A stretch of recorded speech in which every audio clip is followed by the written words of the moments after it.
Second quarter just about to begin, and we've seen the fireworks quickly. First, Ryan Cragen, 13 yards from Aiden Sayin.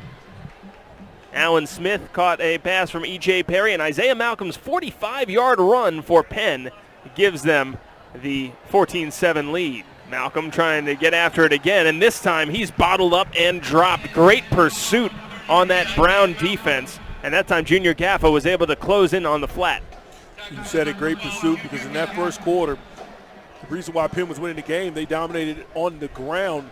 Both teams came out and tried to run the ball 7 times for each team, but a total of 70 rushing yards net for the Quakers.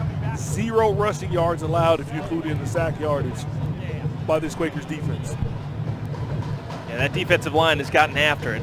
Loss of 1 brings up 3rd down and 9 for Sayin. First kind of spot of bother for the freshman. Back to pass. Steps up.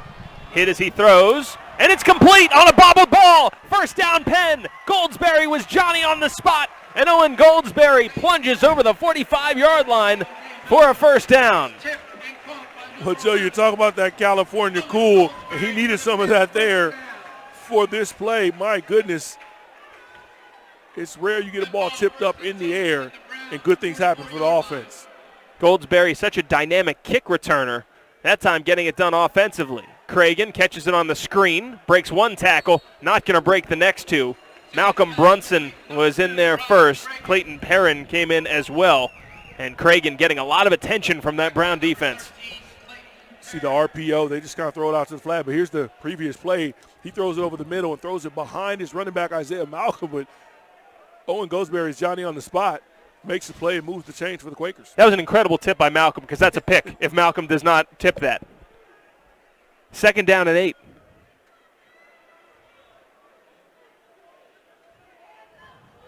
Sayin throws, looking for Cragen, and a flag comes down. Cragen quintuple covered, and he still was able to get a play on the ball. And that'll be another Penn first down. Just watching the ball come out of Sayin's hand on that throw was one of the best throws that I've seen in the Ivy League.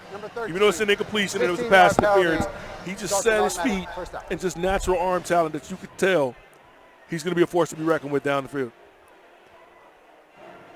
And Coffee, who knows what body language tells you, but there's no jumping, there's no moving, there's no bobbing with Sayin. He just stood and delivered a strike. Now, I'm not making the comparison for the careers, but I know a guy used to play in New England. He's in Tampa now. He does things like that in the pocket, keeps his feet calm, makes throws. He's from California, too. Oh, wow. Another tie-in with TB. Sayin. Now Malcolm spins off of contact. Looked as though he might have been able to get free. But good job by Malcolm to pick up about 4 yards there.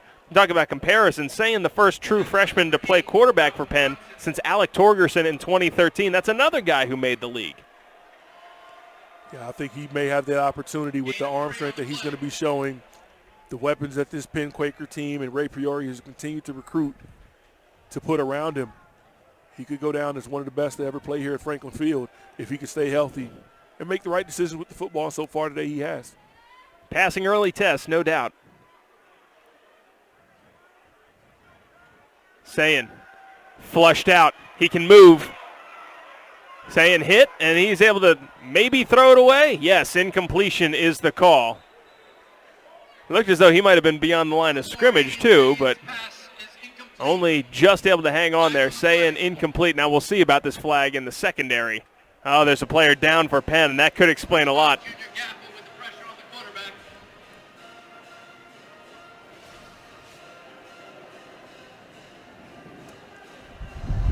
Personal foul, face mask, defense, number 1, half the distance to the goal, carries an automatic first down.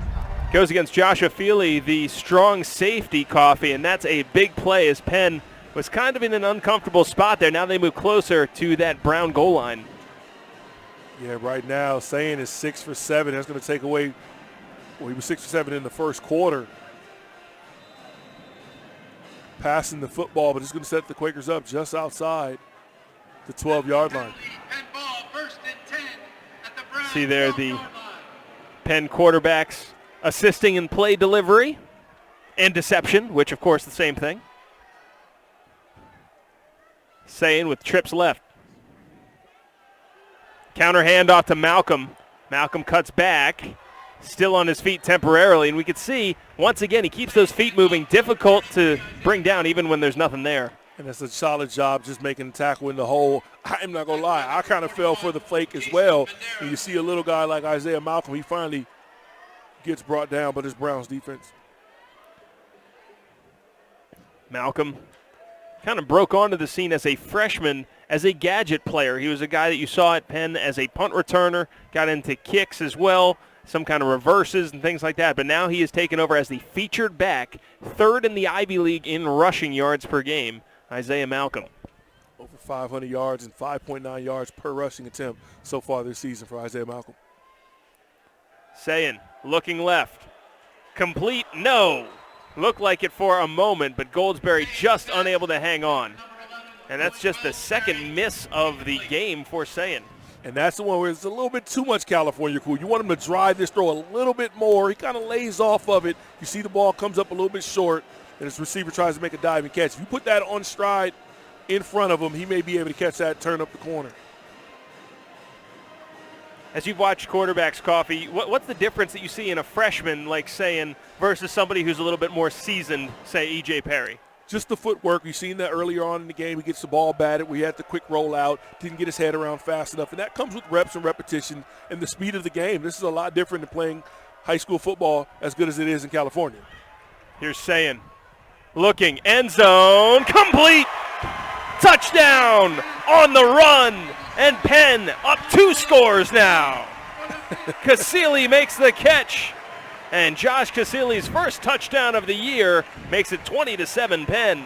For everybody that's taking snaps for Penn, from Quinterly to Zanelli, Hugh Brady, we got a clear-cut favorite right now with the arm talent. You see him rolling out to his right and just makes that throw on the run, on the money. I made the Matt Stafford comparison because that was just a natural flick of the wrist from that right arm of the freshman, Aiden Sayin. I'm thinking Penn might have something here at quarterback. Karish on for the point after try.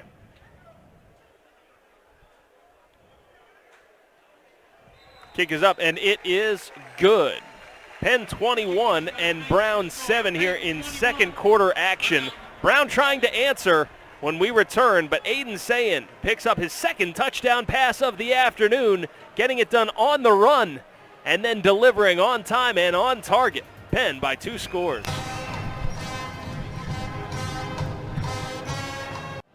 Yeah, it's been a back and forth battle every time that these two teams have locked horns.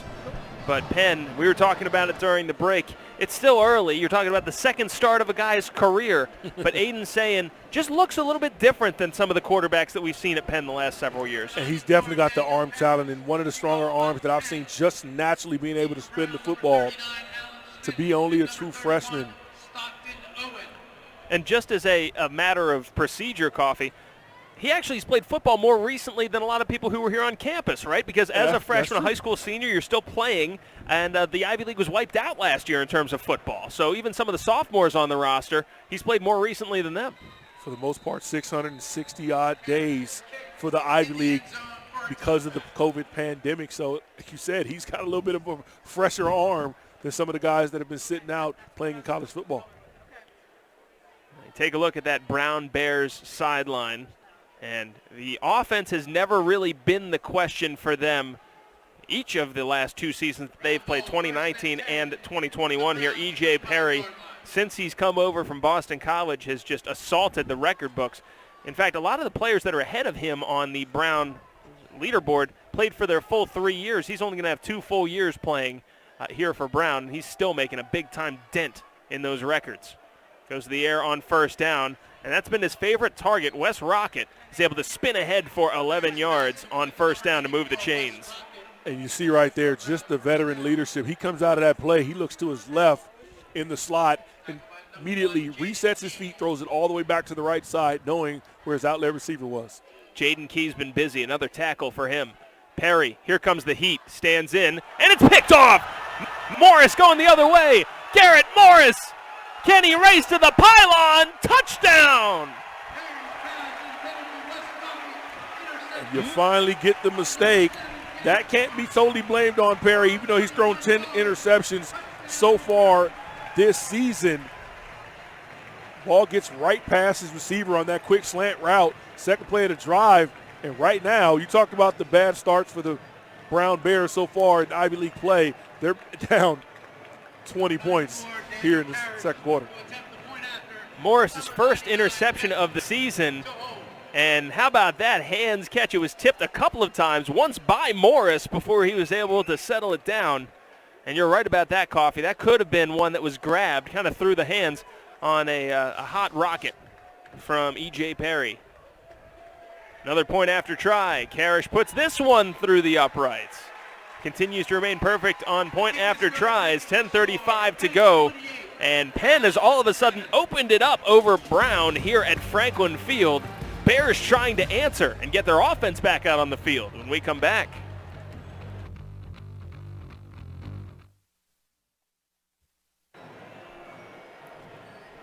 Well, E.J. Perry had this pass picked off by Garrett Morris and taken back the other way 42 yards to open up a 28-7 lead for Penn. Perry trying to do what he can, but Morris delivering some punishment at the end of the play as well. The Penn faithful here at Franklin Field delighted. Alongside Coffee Jones, I'm Joe Tordy, and this is exactly the kind of start that Penn envisioned. We talked about how both of these teams have kind of been plagued by slow start scoring, but offense and defense complementing each other really well for Penn. And just talking to some of the players on the field pregame, what was Coach Priori's message for this week to try to get their first Ivy League victory? He said execute, do your job, be focused, and have fun. And it looks like right now they're having fun, especially on the defensive side of the football.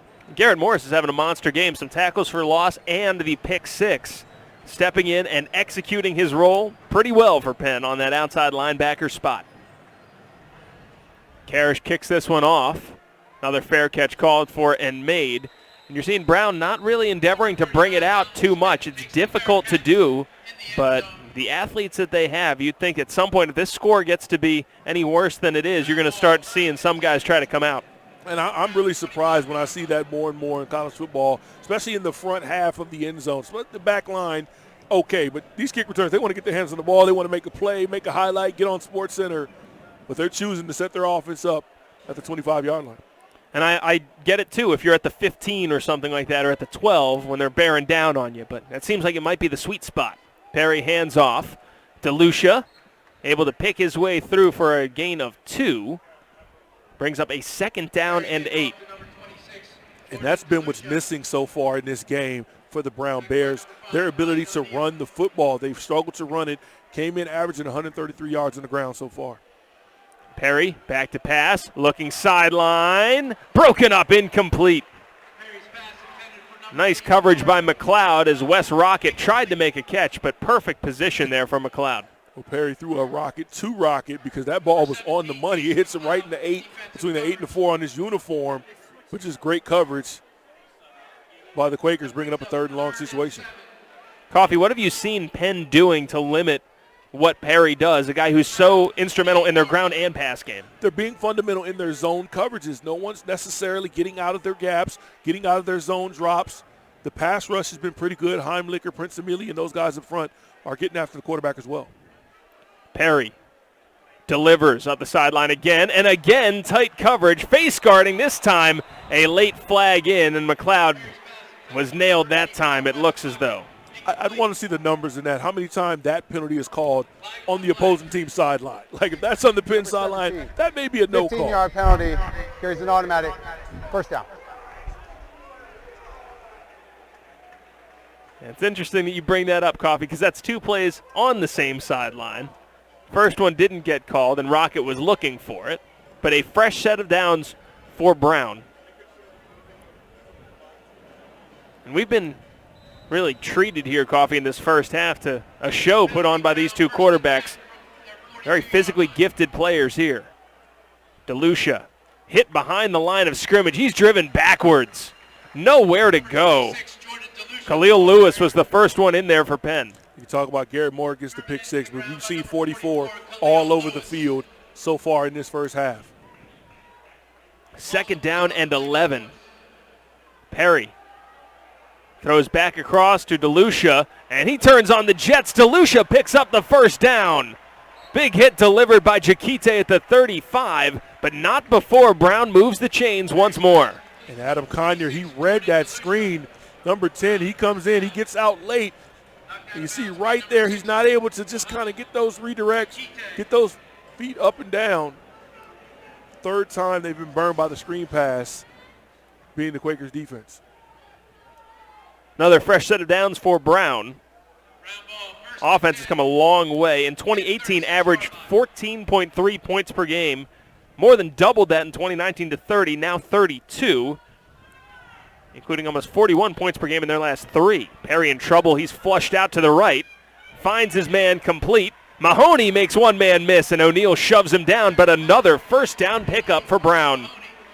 And you see E.J. Perry buying time in the pocket. Offensive line doing a good job. Zone coverage down the field, no one open. And when he scrambles, he finds somebody in the secondary scramble play, picks up another first down for the Bears.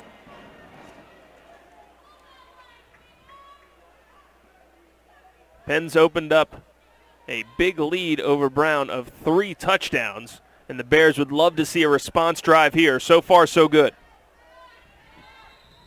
Flag down. 2 flags. Ball start. Offense. Number 64. 5-yard penalty. First down. Goes against Hunter Folsom, who left the game in the first quarter, has returned and has been penalized. Good to see him back on the field for the Brown Bears. One of their starting offensive linemen on that right side. He's lined up against Prince Emili, one of the best defensive tackles you'll find in the Ivy League. Emili's generated so much attention. You can see all the rollouts. Brown is determined not to let Emili wreck the game. First down and 15. Perry delivers high and wide of his target, incomplete. I think that one needed to be a little bit high because that ball's thrown a little bit lower. You got a chance to get another interception. And right now, we're closing out the middle of this second quarter. After that pick 6, you need to settle your quarterback down if you're the Brown offense.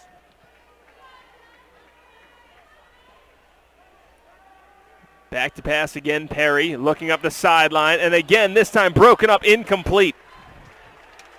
Looking for Hayes Sutton. So 3 plays in a row. Look like they had the exact same result. 2 no calls and 1 penalty. I don't know. Maybe it's just my untrained eyes, but it looks kind of close. But they run the motion across the field, and you see right there, Jason McLeod Jr. running stride for stride up the sideline. I don't think you make a call on that play, and the referees didn't.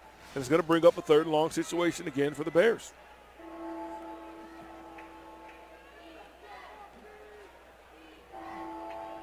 Third down and 15. Ball at the Penn 28-yard line. Perry steps up, makes 1 miss, makes 2 miss. He's still on his feet, but no longer. Finally dropped down. Jake Heimlicher picks up his 2nd sack of the day, and he's letting everybody know about it. Yeah, that was a defensive lineman, too. You want to be the first one to get up, make sure you get credit in the stat sheet as well. Zone defense across the way, nobody open. This is a pure coverage sack, as great as Jake Heimlich has been so far in this game. That's a coverage sack and a great stop for this Quakers defense. So Brown sends the field goal unit out. It's going to be a long field goal. 48 yards. Good snap. Good hold. Kick by Marin is up, and it is good. He drilled it from 48 yards. Penn's lead is cut to 18. Inside 7 minutes to go here, and we'll step aside for a breather. Brown gets points on the board and stops the bleeding. Plenty of work still to do. And Penn's offense back out on the field when we come back.